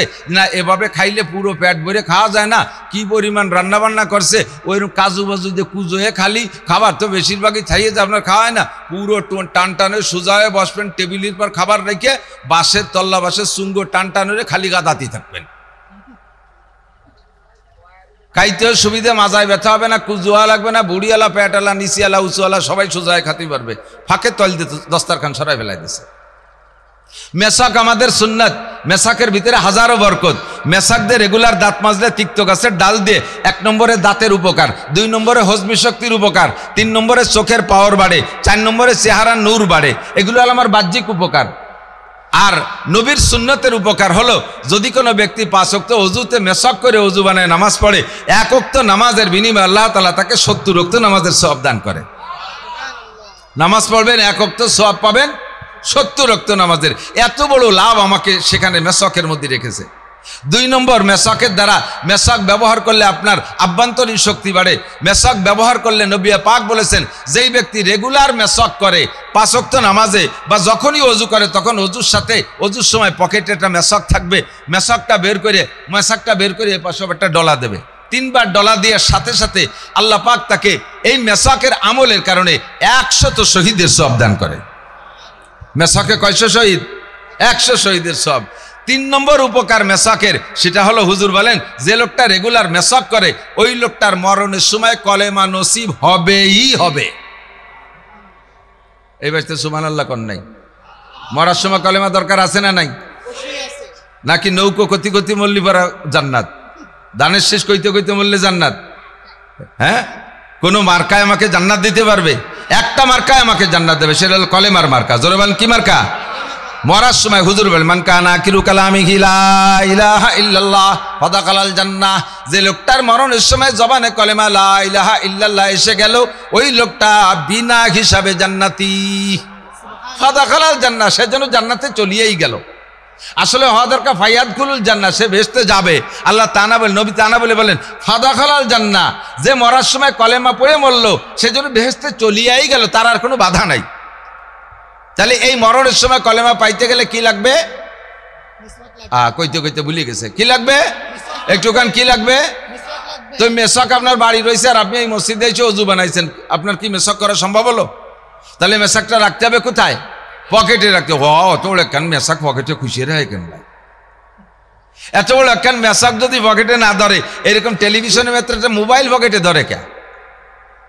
এত বড় একটা মোবাইল তোমার পকেটে জায়গা পায়, এরকম ব্যানসন সিগারেটের একটা প্যাকেট, সাথে আবার গ্যাস লাইটও, এত কিছু তোমার পকেটে জায়গা পায়। এইরকম মোটা একটা মানি ব্যাগ জায়গা পায়, একটু টিস্যু আর একটা মেসাক জায়গা পায় না? সারা জীবন ভরে ব্যানসন সিগারেট পকেটে করে ঘুরলে মরার সময় কলেমা নসিব হবে? মোবাইল রাখলে হবে? কি রাখলে হবে? মেসাক রাখলে হবে। আর মরার সময় কলেমা যদি পড়া যায় ভাই, আল্লাহ পাক রব্বুল আলামিন বিগত জীবনের সব কলেমা তয়বা হলো মা কানা ইয়াহদিমু মা কানা ক্বাবলাহু। কলেমায়ে তয়বা পড়ার আগে যত গুনাহ আর যত শিরিক কুফর করেছে, কলেমায়ে তয়বা ইসলামের কারণে আল্লাহ তাআলা তার বিগত জীবনের সব গুনাহ মাফ করে দেয়। আর এইটা যদি মরণের সময়, নবী পাক নিজেই দোয়া করেছেন, আল্লাহ আমার যেন মরার সময় কলেমা নসিব হয়। আল্লাহু আকবার। তো নবী পাক যদি কলেমা নসিবের দোয়া করে থাকেন, আমার দরকার আছে না নাই? এইটা পাইতে হলে আপনাকে মেসাক করা লাগবে। উম্মতকে মেসাক থেকে বিরত রেখে আর এই কলেমার ফজিলাত থেকে বঞ্চিত রাখার জন্য, নামাজের মর্যাদা 70 গুণ থেকে মাহরুম করার জন্য, আর 100 শহীদের সওয়াব থেকে বঞ্চিত করার জন্য সুন্দর করে তারা আবিষ্কার করেছে ব্রাশ, সাথে ক্লোজআপ, পেপসোডেন্ট, তার কিছু ফাজাইলও বয়ান করে। ফাজাইলে তবলিগ শুনছেন না?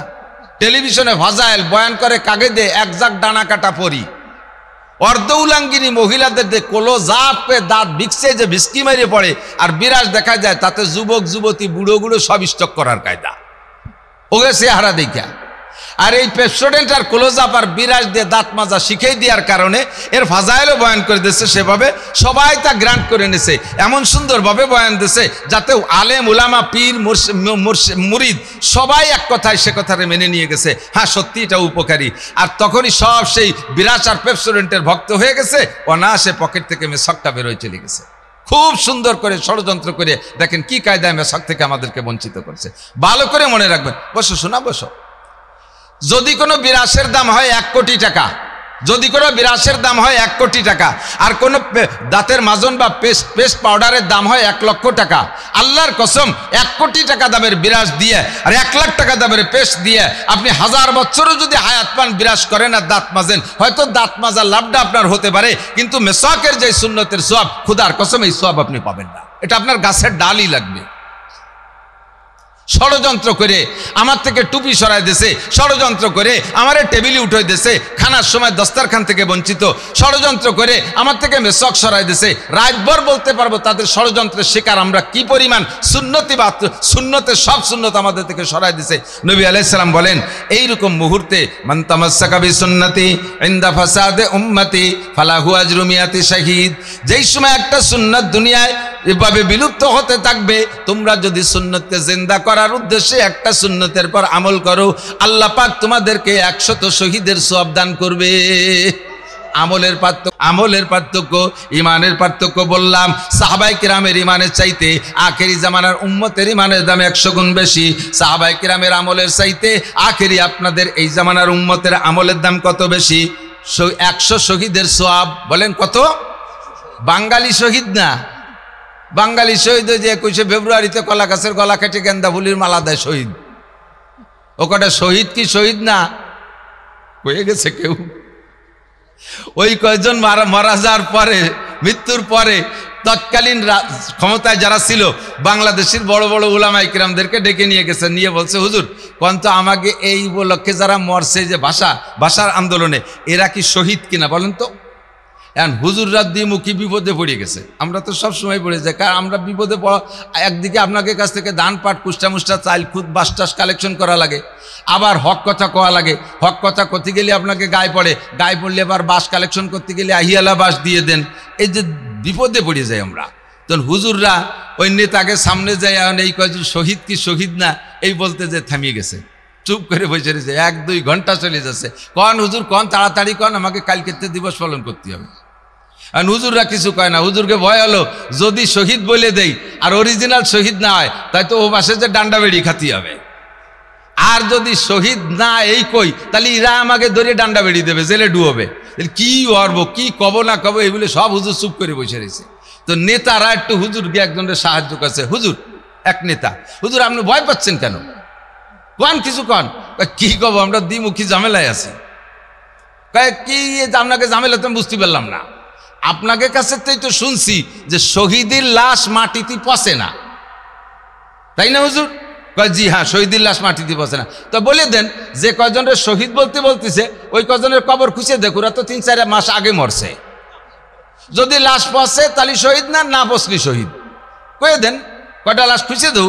হুজুররা লাইন পেয়ে গেছে, হ্যাঁ তাহলে লাশ খুঁজে দেখতে হবে, কবর খুঁজে দেখতে হবে, পচলি শহীদ না আর না পচলি শহীদ। নেতারা আপনারা বাড়ি যান, যা কর দরকার আমরা কই নেবানি। হুজুরকে বাড়ি ফাটাই দিয়ে তারপরে তে শহীদ। বাংলাদেশে অনেক এলাকায় ঘুরবেন, আমাদের 7 পাঠ বলতে যাবেন, মাঝে মাঝে দেখবেন সাইনবোর্ডে লেখা আছে শহীদ হরিপদ, শহীদ রমেশ চন্দ্র। রমেশ চন্দ্র কোনোদিন শহীদ হয় না, হরিপদ কোনোদিন শহীদ হয় না। শহীদ হইতে আব্দুর রহমান লাগে, শহীদ হইতে আব্দুর রহিম লাগে, শহীদ হইতে জামাল কামাল লাগে, শহীদ হইতে আব্দুল্লাহ আব্দুল খালেক আব্দুল মালেক লাগে, শহীদ হইতে মুসলমান লাগে, শহীদ হইতে ইমান লাগে। কতক্ষণ? তারপরেও যদি কেউ শহীদ হয়, এই শহীদ আর সাহাবা শহীদ কি এক দরে বিক্রি হবে? ওহুদের বদরের সৈনিক, বদরের যুদ্ধ করেছিলেন 313 জন। কয়জন? 313 জন। তার ভিতরে 299 জন ফিরে আসছে, আর 14 জন ওখানে শাহাদত বরণ করেছে। এই কিছুদিন আগে গিয়েছিলাম, আমার কাছে ছবিতে আছে, বদরি শহীদদের একটা প্লারে বদরি শহীদদের 14 জনের নাম লেখা আছে। আল্লাহু আকবার। ওই 14 জনের নামের পাশে দাঁড়াইছি, আমার মনে হচ্ছে যেন আমি জান্নাতের একটা নতুন স্বাদ উপভোগ করতেছি। বুকটা আমার ঠান্ডা হয়ে আসতেছে, মনে হচ্ছে যেন আমি ওখানে দাঁড়ায় যে দোয়া করবে সেই দোয়া আল্লাহ কবুল করবে। যে কয়জন শহীদ হয়েছে তারা তো শহীদ, আর যে কয়জন বেঁচে ছিলেন, খেয়াল করেন, যে কয়জন বেঁচে ছিলেন তাদেরকে আল্লাহ তাআলা কত সম্মান দিয়েছে। যে বদরি সৈনিক যারা বেঁচে আছে, ফিরে আসছে 299 জন। এই 299 জন যদি বদরের যুদ্ধের পরে মরণকাল পর্যন্ত এক ওয়াক্ত নামাজও না পড়ে, তবুও তাদেরকে গুনাহ লেখা হবে না, তবুও তারা বিনা হিসাবে জান্নাতি। এত সম্মানে সম্মানিত করেছে তাদেরকে। আর সেখানে যারা 14 জন শাহাদত বরণ করেছে, তাহলে এই শহীদের মর্যাদা কত বেশি। ওহুদের প্রান্তরে 70 জন শহীদ শুয়ে আছে, সৈয়দুশ শুহাদা, সমস্ত শহীদদের নেতা হামজা রাদিয়াল্লাহু তাআলা আনহু ওখানে শুয়ে আছে। গসিলুল মালাইকা, আরে ভাই এদিক তাকান, আমার বাংলাদেশে যত বড় দামি দামি শহীদ হোক না কেন, কেউরে আকাশে উঠোই নিয়ে ফেরেশতারা গোসল করায় পরে পালকি তীরে ফাটাই দিচ্ছে, এরকম কোনো দুটি একটা শহীদ আছে নি কোনো আনে? যাকে যাকে শহীদ দিবস তো কতই বানাচ্ছি, দিবস পালন করতেছি, মিনার বানাচ্ছি, কতটা বানাচ্ছি, এক শহীদের ওইরকম পাই নেই। আর ওহুদ প্রান্তে যে 70 জন শাহাদত বরণ করেছে, তার ভিতরে একজন হানজালা রাদিয়াল্লাহু তাআলা আনহু, যার কিসসা শুনেছেন, যাকে ফেরেশতারা আকাশে উঠাই নিয়ে জান্নাতের পানি দিয়ে গোসল করে আবার নিচে নামায় দিয়ে গেছে। এই 70 জন ওই জায়গায় শোয়া আছে। তাহলে বোঝেন সেই শহীদদের কেমন দাম। হুজুর বলেন, আমার সাথে যারা ওহুদ, বদর, খন্দরকে যাইয়া বিভিন্ন যুদ্ধে যায়, যারা ইসলামের পক্ষে লড়াই করতে করতে শাহাদাত বরণ করেছে, এই রকম শহীদের 100 শহীদের যেই নেকি আমার আখেরি জামানার উম্মত একটা সুন্নতের পর আমল করলে আল্লাহ তাকে সেই পরিমাণ নেকি দান করবে। কারণ আমার সাথে থাইকা আমি নবীর উপস্থিতিতে গলা কাটায় দেয়া যত সহজ, খেয়াল করে না ভাই, আমি নবীর উপস্থিতিতে আমার সাথে তাইকা আমার ডাকে সাড়া দিয়া গলা কাটায় দিয়া যত সহজ, একটা সময় আসবে হাতে নখ রাখছে, ফ্যাশন নখ। মহিলারা ফ্যাশন নখ রাখে না? সেম কোয়ালিটি অফ শুয়োর নি, শুয়োরের নখ কাটে সপ্তাহে সপ্তাহে, শুয়োরে সব শুক্রবারে নখ কাটে না, সোমবারে কাটে, বছরে একবার কাটে, সারা জীবনে কাটে। শুয়োরের নখের মতো লম্বা লম্বা নখ রাখবে। আরে সাহাবায়ে কিরাম, তোমরা আমার সাথে থাইকা গলা কাটাই দিয়া যত সহজ, ওই সময়কার মানুষের হাতের নখ লম্বা রাখছে, এই নখ কাটা অত সহজ হবে না। ওরা নখ কাটতে কইলে দরকারে আত্মহত্যা করবে, তবু নখ কাটবে না। লেখাপড়া বাদ দিয়ে ছেলে মেয়েরা মোবাইল নিয়ে বসে থাকবে, মোবাইলের থেকে ফিরানোর জন্য আব্বা বাবা উস্তাদরা যদি প্রেসার দেয়, তাহলে সে আত্মহত্যা করবে, তবু মোবাইল ছাড়তে রাজি না। আরো ওসিয়াত করে যায়, দোস্ত আমি মরার সময় মোবাইলটা কয়বারে দিয়ে দিস, অনেক দিন থাকবানি বসে বসে একা একা কি এরবানি, মাঝে মাঝে তুই নেট ডুয়ে দিস। গোষ্ঠী শুদ্ধ সামলা চুলি বেলাতে ভাষার বাড়ো ইয়ে ফেরেশতারা নেট দিয়ে দেবে, জানতে যায় বাংলা ক্ষতি পারলাম না, ভালো আস্তাগফিরুল্লাহ। তো এই সময় আমল করা বড় কঠিন, সুন্নতের পর আমল করা বড় কঠিন, কতক্ষণ ঠিক না? ছেলেতে যদি দাড়ি রাখে, আব্বার মুখে দাড়ি নাই, আব্বাই ছেলেরে ব্যঙ্গ করে, এরকম ভালো ভালো আল্লাহওয়ালা আব্বা আছে না?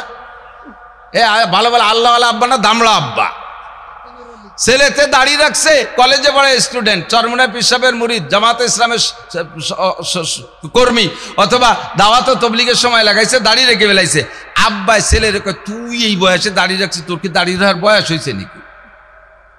আল্লাহ বলছে যে দাড়ি রাখার বয়স হয়েছে, তাই দাড়ি দিয়েছে, আর ওর আব্বা কয় দাড়ি রাখার বয়স হয়েছে, তাহলে আল্লাহর সাথে মাতবরি হচ্ছে না? আল্লাহ তো বুঝে শুনেই দাড়ি দিয়েছে। প্রত্যেকটা মানুষ আমরা জন্মের সময়, আমরা এখানে যারা জন্ম নিয়েছি নিয়মতান্ত্রিকভাবে, আমাদের জন্মের সময় মাথায় চুল ছিল না? চুল নিয়ে জন্ম নেই, কম থাকুক বেশি থাকুক সবার মাথায় চুল।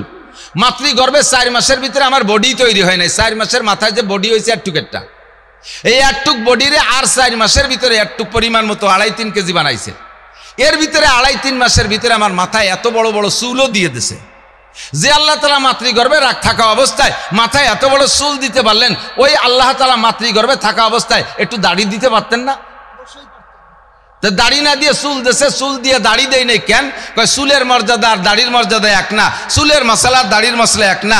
চুলের মশলা হলো জন্মের পরে 7ম দিন চাইছে বেলায় দিতে হবে, আর দাড়ির মশলা হলো এ গজানোর পরে আর খুরকেসি লাগানো যাবে না। দাড়ি বলে সম্মানী অঙ্গ। হুজুর বলেন, মান কি বলে, যে ব্যক্তি মান আকালা মিন হাজির শাজারাতিল মুনতিনা ফাজাররুহু বিউনুকিহি ওয়ালা তাকুজ বিলিহিয়াতিহি, হুজুর বলেন যে ব্যক্তি দুর্গন্ধযুক্ত জিনিস খাইয়া মসজিদের মধ্যে আসে হাত্তা লাহসান আল বাসাল, তামুক, জর্দা, বিড়ি, সিগারেট, মদ, গাঁজা, ইয়াবা, ভেন্সিলিন, হিরোইন, এমনকি পেঁয়াজ রসুন কাঁচা খাইয়েও যে গন্ধ হয়, এই অবস্থায় যারা মসজিদে আসে, যার রুবি উনুকিহি, ওর গলা ধাক্কায় বের করে দাও, ওয়ালা তাকুজ বিলাহিয়াতিহি, ওর দাড়ি ধরবা না, দাড়ি বড় সম্মানী, দাড়িতে হাত দেবা না। বাচ্চা জন্মের পরে 1, 2, 3 মাস পরে যখন অয়েল ক্লথের পর গড়াগড়ি করা শেখে, একটু শীত হয়, একটু কাইতে, একটু ভুট হয়, তাহলে পলিথিনের উপরে অয়েল ক্লথের উপরে বাচ্চা পায়খানা করে দিয়ে সারা গায়ে মাখায়। এরকম বাচ্চা দেখছেন কি দেন নাই? দৈরে মুট করে মুখিও দেয়, দেয় কি দেয় না? তাহলে মাথার তো চুল চাইছে ফেলাই দিছি, মাথার সম্মান, চুলের সম্মান শেষ। এবার দাড়ি তো কাটাও যাবে না, চাষাও যাবে না, তো পেশাব পায়খানায় দিয়ে মাখায় নেবে, দাড়ির যত্ন বুঝবে না। দুধের বাচ্চা, সে দাড়ির সম্মান মর্যাদা বুঝবে না, দাড়ির ভিতরে পেশাব পায়খানা মাখায় নেবে, দাড়ি অসম্মানী হবে। এই জন্য আল্লাহ তাআলা সম্মানী দাড়িটা তার জন্মের সাথে সাথে দেয় নাই। কখন তারে দাড়ি দিয়েছে? যে সময় সে ডাইন বাম বোঝে, বাঁশবাগানে দাঁড়ায় বিভিন্ন দিক হ্যালো হ্যালো করতে বোঝে, কার সাথে কথা ক্ষতি হবে না হবে সব বোঝে, এই সময় ইত্যাদি ইত্যাদি বোঝে। সেই সময় 16-17 বছর বয়স, ওই সময় তারে দাড়ি দিয়েছে। যেহেতু তুমি প্রেম প্রীতি বোঝো, যেহেতু তুমি নারী প্রেম ভালোবাসা বোঝো, দুনিয়ার অনেক কিছু বোঝো, কাজে এখন তুমি দাড়ির সম্মানও বুঝবা। তাই বুঝে 16-18 বছর বয়সে আল্লাহ তারে দাড়ি দিয়ে দিয়েছে। আর 25 বছরের ছেলে দাড়ি রাখছে। আব্বা কয় তোর কি দাড়ি রাখার বয়স হয়েছে? তা আল্লাহ বুঝিয়ে বা সময় মতো দাড়ি দিয়েছে, আর ওর বাপ কয় যে দাড়ি রাখার বয়স হয়নি। তা আল্লাহর চাইতে 1 লাইন বেশি বুঝিয়ে ফেলাইছে না? এই কথা বলার সাথে সাথে বাপ বেঈমান হয়ে যায়। এই মুহূর্তে যে বাপে দাড়ি রাখে নাই, ছেলেতে দাড়ি রাখলে বাপে যদি ধিক্কার দেয়, তার দাড়ি রাখা সহজ না কঠিন? কঠিন না? কঠিন না তার দাড়ি রাখা? ছেলেতে দাড়ি রাখছে, মাও ছেলেরা ধিক্কার দেয়, তোর আব্বা জো সাবালে গল না, তুই বুড়িয়ে গেলি কে? ওর বাপ দাড়ি রাখে নাই বলে সাবালে গই, তুই বুড়ো হয়ে গেলি কে? এই কথা যদি মাতে কয়, তাহলে ছেলের মুখে দাড়ি রাখা সম্ভব? যুবক স্বামীতে দাড়ি রেখে ফেলাইছে, স্ত্রীতে ঠাট্টা করে, তোমার আমার বর চাচার মতো দেখা যাচ্ছে, দাড়ি রাখছে বলে বর চাচার মতো দেখা যাচ্ছে। অন্য কোনো তাই না, চুল দাড়ি কিছু পাকে নাই, খালি রাখি ফেলাইছে, তাতেই বলে বর চাচার মতো দেয়। তো হুজুর কয় এই সময় সুন্নতের বার আমল করা বড় কঠিন। এই সময় সুন্নতের বার আমল করলে এক একটা সুন্নতের বিনিময়ে আল্লাহ 100 শহীদের সওয়াব দান করবে। জোরে কন্যা সুবহানাল্লাহ। আমার প্রাণ প্রিয় দোস্ত বন্ধু, হাসির ভিতর দিয়ে সব কথাটা আপনি অর্জন করে নেবেন, মূল জিনিসটা আপনি ধরে নেবেন। কিয়ামতের ময়দানে আল্লাহ তাআলা এক এক সময় এক এক রূপ নিয়ে আত্মপ্রকাশ করবেন। একবার আল্লাহ তাআলা গফফার নামের সাথে, গফফার, আপনাকে ইনার নাম তো আব্দুল গফফার, উনি কিন্তু গফফার না। মোতামিম সাহেব কি আব্দুল গফফার, ওই গফফারের বান্দা। ওনারে খালি গফফার করলে কবিরা গুনাহ হবে, কেউ খালি গফফার করে বললে ডাকবেন না। ওনার মুরব্বী যারা আছেন তারা কেউ ওনাকে গফফার করে ডাকবেন না, আব্দুল গফফার। গফফার কার নাম? জোর হলো না? কার নাম গফফার? আর আল্লাহর বান্দা হলো আব্দুল গফফার, ঠিক না? তা আল্লাহ তাআলা গফফার নামের সাথে আত্মপ্রকাশ করবেন। আত্মপ্রকাশ করে এবার গফফার মানে পরম ক্ষমাশীল, পরম ক্ষমাশীল। যে যেভাবে পারে সালে সুতোয় বাহানায়, হুজুর বলছে না লাস্টে 3টে খেসি মারবে বেলসা মারিয়ে, 3 গেড়োয় লক্ষ লক্ষ কোটি কোটি কে আল্লাহ পার করে দেবে। এইগুলো কারা? এই চিল্লে এই মাদ্রাসার হুজুর রাখো, শিক্ষক রাখো, এর বসে থাকলে আমাকে এদিক এদিক। কি বলছি? গফফার নামের সাথে আত্মপ্রকাশ করবেন, বিভিন্ন বাহানায় মাফ করে দেবেন। কন্যা সুবহানাল্লাহ। দুইজন রে এরকম দুইজন রে ডেকে নিছে, এই এদিকে আইনি কয় তোকে আমল নামা দেখা, আমল নামা বের কর, ইকরা কিতাবা কা, আমল নামা খোল। কয় যে আল্লাহ খুলে লাভ নাই, ওর মধ্যে কিচ্ছু নাই। নামাজ নাই, রোজা নাই, হজ নাই, জাকাত নাই, টুপি নাই, দাড়ি নাই, পাগড়ি নাই, ফরজ নাই, ওয়াজিব নাই, সুন্নত নাই, মুস্তাহাব নাই, তাহাজ্জুদ নাই, ইশরাক নাই, আওয়াবিন নাই, চাষ নাই, একেবারে ডিলা নাই, কুলুক নাই, দস্তারখান নাই, মেসাক নাই, কুনুতে নাই, টুপি নাই, পাগড়ি নাই, তবলিগ নাই, চরমুনাই নাই, মসজিদ নাই, মাদ্রাসা নাই, তিলাওয়াত নাই, জিকির নাই, ফিকির নাই, কিচ্ছু নাই। সুদ আছে, ঘুষ আছে, চুরি আছে, ডাকাতি আছে, নুচ্ছমি আছে, জারি আছে, যাত্রা, করসা, গাজির গান, কোনো যাত্রা, আরো যা যা সব আছে। দেহে লাভ নাই, তুমি যেভাবে মাফ করতেছো ওইভাবে যদি মাফ করো তাহলে করো। ইয়ার আল্লাহদের কড়ি সামনে এসে গড়ই পড়ছে। বুখারী শরীফের হাদিসের তরজমা বলছে। এই দুজনে ডাইকে বলবে অত আল্লাহদে মাফ করি না, আমল নামা দেখাও। কয় যে বললাম তো আল্লাহ কিছু নাই। যখন দেখছে যে সত্যি আমল নামায় কিছু নাই, এই ফেরেশতারা ধর, ধমক দিছে। এবার ওই দুইজনে কয় ধরো, জাহান্নামে যা, সর সামনে তো, জাহান্নামে যা। বলার সাথে সাথে একজন দৌড় মারছে জাহান্নামে যাওয়ার জন্য। আর আরেকজন দাঁড়ায় রয়েছে, বেহা হইয়া দাঁড়ায় রয়েছে, ও যায় না। আল্লাহ যাইতে কয় তাও যায় না। যে চলে যাচ্ছে তারে আগে ফিরেছে, যে ও যদি জাহান্নামে লাফ দিয়ে পড়ে তাতে আবার একটা উঠোন একটা ঝামেলা। তো কয় এই ওরে আগে ঠেয়া, ওরে ঠেয়াই আইনে কয় যে জাহান্নাম কি শ্বশুর বাড়ি? কয়ার সাথে সাথে দৌড় দিচ্ছ, ওখানে কি আছে জানো? কয় জাল্লা আগে জানতাম না, এখন তো সবই জানি। রব্বানা আবসারনা ওয়া সামিনা, চোখে দেখতেছি কানেও শুনতেছি, সব সত্যি একটু মিথ্যে না। তাই দৌড় দিলি ক্যা জাহান্নামের দিক বলার সাথে সাথে? কয় আল্লাহ মনে বড় আশা নিয়ে দৌড় দিছি, দুনিয়ায় তোমার একটা হুকুমও পালন করি নেই, দেখি এই হাসরের মাঠে একটা হুকুম পালন করে দেখি তোমার দয়া হয় নাকি, মায়া হয় নাকি। তোমার এই মায়ার মোহাব্বতের দয়া, তোমার রহমতের ভালো আশায় আমি তোমার হুকুমটা পালন করার জন্য দৌড় মারছি। আল্লাহ বলবেন, এ ফেরেশতারা, আমার বান্দাই অবরবেলা শেষ বেলা আমার রহমতের আশা করছে, বাদ্দিল সাইয়াতি হাসানাত, ঠিক আছে ওর জীবনের সমস্ত গুনাহকে নেকি দ্বারা পাল্টায় দাও। ওয়াদকিলহুল জান্নাত, তার বেহেশতে দিয়ে দাও। রহমতে হক বাহানা মিজুয়াদ, বাহান মিজুয়াদ, রহমতে হক বাহানা মিজুয়াদ, বাহান মিজুয়াদ। আল্লাহর রহমতে একটু বাহানা খোঁজে, মোটা কিছু খোঁজে না, একটুক বাহানায় আল্লাহ তারা মাফ করে দিছে। এ তো আল্লাহর হুকুম পালন করে পার হয়ে গেল, যেটারে যাইতে কইছে আবার যাই নেই, দাঁড়ায় রয়েছে বেকা হয়ে, ও কি কবে? ওরে কা এই আনাড়ি, দুনিয়ায় থাকতে কত হুকুম করছি একটাও মানিস নেই, আর এই জায়গায় দাঁড়ায় একটা হুকুম করলাম তাও মারলি নে, বেহা হয়ে দাঁড়ায় রয়েছিস। তুই দাঁড়ায় রয়েছিস কে? কয় আল্লাহ আমি তোমার রহমতের আশায় দাঁড়ায় রয়েছি, দেখি তুমি আর একবার কও নাকি যে যা লাগবে না। তুমি তো একবার কই বেলাইছো যা, পীরে তুমি কও নাকি যে যা লাগবে না, সেই আশায় দাঁড়ায় রয়েছি। আল্লাহ কায় ফেরেশতারা, ও আমার রহমতের আশা করছে, বাদ্দিল সাইয়াতি হাসানাত, ওরও জীবনের সব গুনাহ নেকি দ্বারা পাল্টাইয়া দাও। বেহেশতে যাইতে নেকি লাগবে, ওর তো সব গুনাহ, ওর গুনাহগুলো নেকি বানাই দিয়ে তারপরে বেহেশতে দিয়ে দাও। এরকম বিভিন্ন বাহানা। হয়তো আপনি মনে মনে ভাবতেছেন তাহলে আমি সেই দুইজনের একজন হব। সে দুইজন তো মোটে দুইজন, সে দুইজন তো সব কয়জন না। সে দুইজন যে কোন দুইজন তাকে আপনি জানেন নাকি? তো এক একজন এক এক বাহানায় আল্লাহ মাফ করবেন। এবার একজনকে লাস্ট ফিনিশিং ডেকে নিয়েছে, তার কিচ্ছু নাই, তার সম্পর্কে আল্লাহ তাআলা ঘোষণা দেন, খুযুহু ফাগুল্লুহু সুম্মাল জাহিমা সাল্লু সুম্মা ফি সিলসিলাতিন যারউহা ৭০ যিরাআন ফাসলুকু। ধরে ধর, পিঠ মুড়া দে, গুগু মুড়া দে, গলার উপর দে শিকল দে, হাঁটুর নিচে দে ঢুকই দে, গলা আর হাঁটুর এক জায়গা টাইট কর। গলারে যদি হাঁটুর সাথে বাঁধে আর কি এসে আর ভালো বেড়ি হয়? ডান্ডা বেড়ি দেয় ঠ্যাঙে হাতে, তারপরে একটু খুঁড়াই খুঁড়াই আটতে পারে, কিন্তু গলারে যদি টাইট করে হাঁটুর সাথে দলারে বাঁধে, আটার কোনো কায়দা থাকে? টেনিস বল হয়ে গেছে, এরকম গোল হয়ে গেছে। ফেরেশতারা টান দিয়ে জাহান্নামের দিকে নিচ্ছেন। রহমতে আলম নবী মুহাম্মদ রাসূলুল্লাহ সাল্লাল্লাহু আলাইহি ওয়াসাল্লাম পাশে বসে তাকাচ্ছে। নামটা আবার মুসলমান নাম। নামটা কি? মুসলমান নাম। বুঝে আসতেছে মুসলমান। কোনো দিক দিয়ে হুজুরে তারা সুপারিশ করার কোনো স্কোপ পাচ্ছেন না। লাস্টে দেখে যে ওই লোকটার মুখে দাঁড়িয়েছে। নবী আলাইহিস সালাম চাইতেছে যে কোনোভাবে আমার এই উম্মতকে পার করানো যায় নাকি।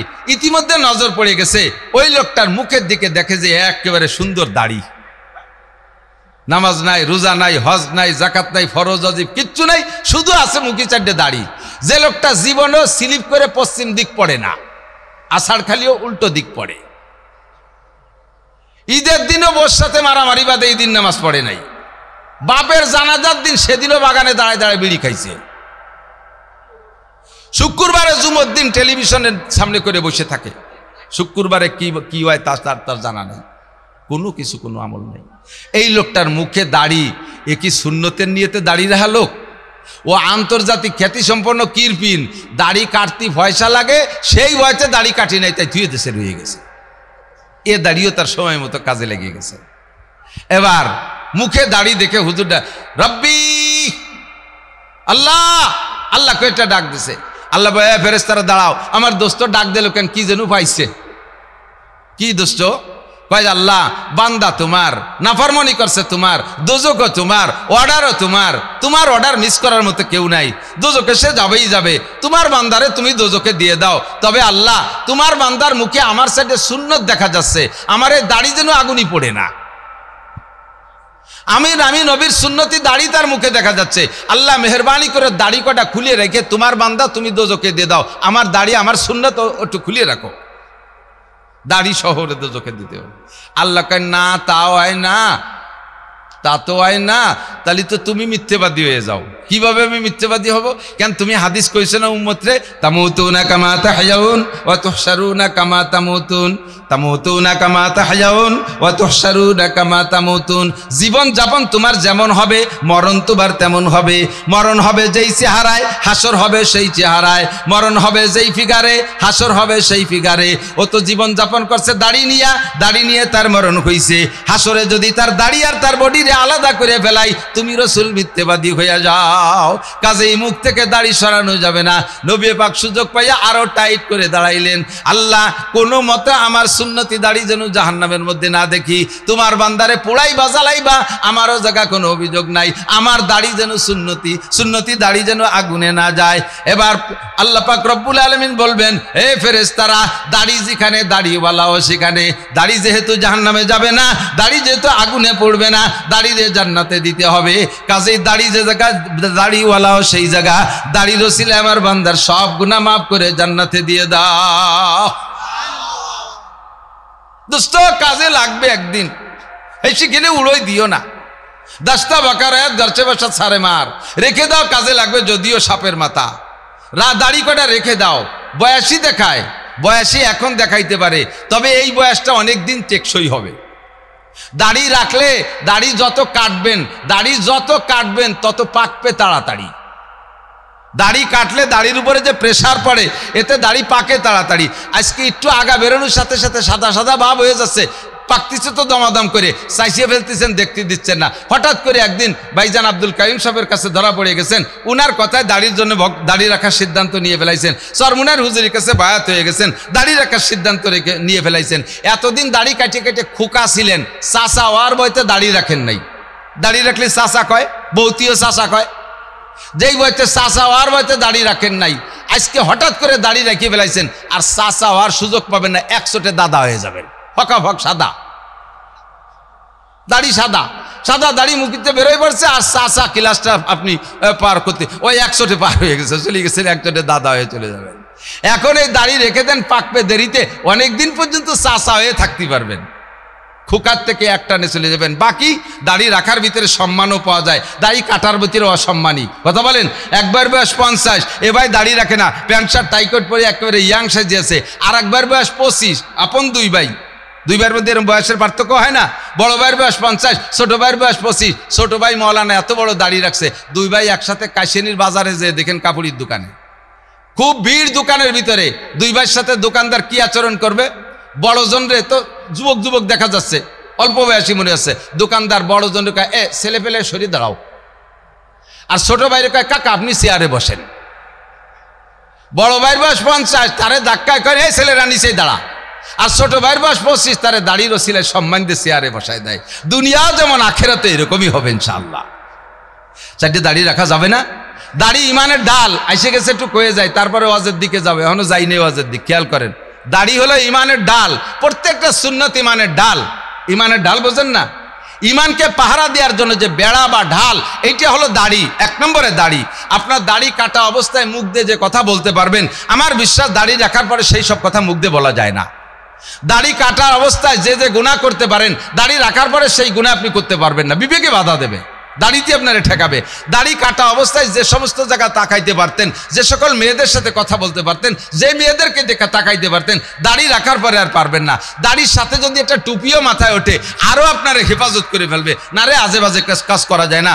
কোনো যদি বেশি শক্ত কথা বলাও লাগে, মাথায় টুপি থাকলেই খালি খিচিমিচি করে, টুপি রয়েছে মাথায় কথি পারতেছি না, টুপি রয়েছে মাথায় কথি পারতেছি না। যদি দেয় যে আর নিজের ঠেয়াতে পারতেছে না, কিছু কয়াই লাগবে, তখন টুপি খুলে এবার গালাগালি শুরু হয়। বোঝা যায় যে টুপিতে আপনার এতক্ষণ মুখরে কন্ট্রোল করছে, ঠিক কিনা? সুন্নত আপনার ইমানের ঢাল, সুন্নত আপনার ইমানের বেড়া। এর সাথে যদি বড় একটা জুব্ব পারেন, আপনারা আরো কন্ট্রোল করে ফেলবে। এর সাথে যদি একটা পাগড়ি পারেন, আপনি আরো ভালো হতে বাধ্য হয়ে যাবেন, ঠিক কিনা? এই জন্য হক্কানি পীর মাশায়েখরা আগে এই বাহ্যিক সুন্নতগুলোর প্রশিক্ষণ দেয়, যে বাহ্যিক সুন্নত যদি ঠিক হয়ে যায়, তাহলে আভ্যন্তরীণ অবস্থা অনেকটা পরিবর্তন হয়ে আসে। আল্লাহ তাআলা আমাদের আমল করার তৌফিক দান করুন। এত কথা বললাম কোন দিক তাকাইয়া? যে প্রতিকূল পরিবেশে ইবাদত করলে আল্লাহ বেশি খুশি হয়, বেশি নেকি দেয়। এই সময় প্রতিকূল পরিবেশ চলছে, এই সময় ঈমান ধরে রাখা বড় কঠিন, সুন্নতের আমল করা বড় কঠিন। নবীর জামানায় এগুলো সহজ ছিল, যার কারণে নবীর জামানায় 100 শহীদের যেই নেকি সেই পরিমাণ নেকি আমাকে একটা সুন্নতের বিনিময় দিয়ে যাচ্ছেন আল্লাহ তাআলা। আবহাওয়া অনুকূল হইলে, মাঠটা সুন্দর হইলে, বসতে আরাম হইলে আরো লোক যারা দাঁড়িয়ে আছে তারা কেউ দাঁড়িয়ে থাকতো না, এরাও বসতো, আরো লোক এসে বসতো। অনেকে বসে বসে উঠে চলে গেছে, ভাষা ভিজে গেছে, চলে গেছে। তারপরেও যারা খেমটি খুমটি দিয়ে বসে রয়েছেন মোটামুটি জেদ করে, আপনাদেরকে আমার বিশ্বাস ভালো কি বলে ভালো আবহাওয়ার চেয়ে, ভালো মাটিতে বসার চাইতে আজকে এই অবস্থায় বসলে 100 গুণ বেশি নেকি দান করবে। আল্লাহ তাআলা আমাদের তৌফিক দান করুক, বলেন আমিন। আমি যে আয়াত করছি, আয়াত সংক্রান্ত 2-4টে কথা, বেশি রাত করব না। গভীর রাত করলে আবার ফজরের নামাজ পড়তে কষ্ট হবে। এরকম 1 লক্ষ মাহফিলকে এক পাল্লায় রাখলে আর ফজরের 2 রাকাত ফরজ নামাজের আর এক পাল্লায় রাখলে ফজরের নামাজের পাল্লা ভারী হয়ে যায়। কথা কয় না, বোঝে নাই? তাহলে মাহফিলের দাম বেশি না নামাজের দাম বেশি? যেই মাহফিল করতে করতে ফজরের নামাজের কসম, ওই মাহফিলে কোনো হিদায়ত নেই, ওই মাহফিলে কোনো হিদায়ত নেই, ওর দ্বারা কোনো ফায়দা হবে না। কাজেই নির্দিষ্ট সময় ছেড়ে দেবো ইনশাআল্লাহ। কথা খেয়াল করতেছেন তো সবাই? খেয়াল করবেন তো ইনশাআল্লাহ? যা বলবো সামনে অল্পক্ষণের ভিতরে ইনশাআল্লাহ দোয়া করে দেবো, ভয় নাই। খুব জরুরি কয়েকটা কথা আমি কোরআন শরীফ থেকে নিয়ে আসছি। নবী আলাইহিস সালাতু ওয়াস সালাম আপনাদেরকে নিয়ে, যেমন আমি এখন কথা বলতেছি, আমরা বক্তারা কথা বলছি, হুজুর আলাইহিস সালাম সাহাবায়ে কিরামদেরকে নিয়ে এভাবে বসতেন, বসে কথা বলতেন, বেশিরভাগ মসজিদে নববীতে। মদিনায় যাওয়ার পরে, মক্কায় থাকাকালে মক্কা কাবার চত্বরে বসার সুযোগ দিত না। আবু জাহেল, আবুল আহাব, উতবা, সাইবা, ওয়ালিদ ইবনে মুগিরা, এই বড় বড় লিডাররা হুজুরকে মাঠে বসতে দিতেন না। হযরত আরকাম রাদিয়াল্লাহু তাআলা আনহুর বাড়ি হুজুর বসতেন, সেখানে বসে ছাত্রদেরকে পড়াইতেন। মদিনায় যে হুজুর মসজিদে নববীতে স্বাধীন মনে বয়ান করতেন। আবার কখনো কখনো কারেন্ট তো নাই, সে সময় তো কারেন্ট ছিল না, গরমের সময় ভিতরে যদি গরম লাগে হুজুর পাহাড়ের ছায়ায়, পাহাড় ছিল উঁচু উঁচু, পাহাড়ের পাদদেশে ছায়ায় যাইয়া সাহাবায়ে কিরামদেরকে নিয়ে আসরের পরে বসে ছায়া জায়গা বসে বসে কিছু বয়ান করতেন। কি হলো, বৃষ্টি নামতেছে? বাপরে বাপ, মেঘ ডাক দিছে, তাই এই অবস্থা। হরিণীর মতো, হরিণ এত সতর্ক প্রাণী, ওর পেটের মধ্যেও যদি ডাক দিয়ে ওঠে মনে করছে বাঘের শব্দ নাকি, ঠু ওঠা 3-4 মাইল দৌড়ে ফেলে। উম্মত হজের মাঠে হরিণীর চাইতে সতর্ক, ডাক দিছে, মেঘে নিজের পেটের মধ্যে গুড়ুম গুড়ুম করে উঠছে। আরে ভাই, যতটুকু ঘর আছে আর আমরা যে কয়জন মানুষ ভিতরে ইনশাল্লাহ বসতে পারবো, ভিতরে অসুবিধা নেই, ঠিক আছে না? সংক্ষিপ্ত কথা চলে আসি। তো হুজুর আলাইহিস সালাতু ওয়াস সালাম সাহাবায়ে কিরামদেরকে নিয়ে বয়ান করতেছেন। এই বয়ানের ভিতরে যে মেঘের আওয়াজ না, এই আওয়াজ টের পাচ্ছি। আওয়াজটা কোন জায়গার থেকে আসতেছে? আকাশে মেঘের থেকে আওয়াজ না, এই আওয়াজ একরকম আওয়াজ। ট্রাকের টায়ার বাস চলে আর এক রকম আওয়াজ, টিনি টিনি বাড়ি দিলে আলাদা রকম আওয়াজ, কাঠে কাঠে বাড়ি দিলে আলাদা আওয়াজ, ঠিক কি ঠিক না? প্রত্যেক আওয়াজ আলাদা আলাদা রকম। তো আজকে একটা আওয়াজ আসছে মাটির নিচ থেকে, এই আওয়াজটা কেউ কোনোদিন এরকম আওয়াজ শোনে নাই। নতুন আওয়াজ শুনে সাহাবায়ে কিরাম মাটির নিচ থেকে আওয়াজ সব আচমকা খেয়ে গেছে।